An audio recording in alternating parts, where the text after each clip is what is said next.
Agar siz dunyoga sog'lom chaqaloq keltirishni istasangiz, bu katta 3 ta xatoni aslo qilmang.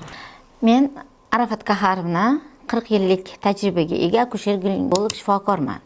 Bugun sizlar bilan homilador ayollarni homiladorlik davrida qilinayotgan 3 ta katta xatolari haqida gaplashamiz. Birinchi xato, ayol homilador bo'lgandan keyin homiladorlikni kasallik deb hisoblashi.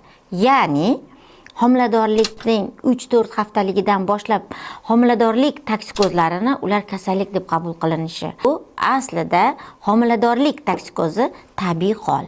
Ikkinchi xato, homiladorlik davrida to'g'ri ovqatlanishga rioya qilmaslik. Ya'ni kim men homilador bo'ldim, har qanday ovqatlarni yeyishim zarur deb o'ylashi. Uydagilariga ko'chada tayyorlangan har xil fast foodlarni, uglevodlarni keragidan ortiq qabul qilishi.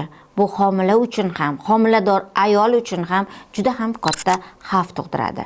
Uchinchi xato, homilador ayollar uyqu rejimiga rioya qilmaslik. Ya'ni yosh ayollarimiz juda ham kech uxlab, kech uyg'onishadi. Soat 22 dan ertalabki 2 gacha har bir insonni boshida gipofizdan melatonin gormoni ishlab chiqaradi. Bu nima?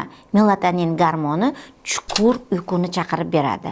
Qachonki biz ayollarimiz kech soat 11, 12 larda uxlaydi-da, gormon ishlab chiqarishga ulgurmaydi. Ertalab esa 9-10 gacha uxlashadi. Bu juda katta xatolardan biri.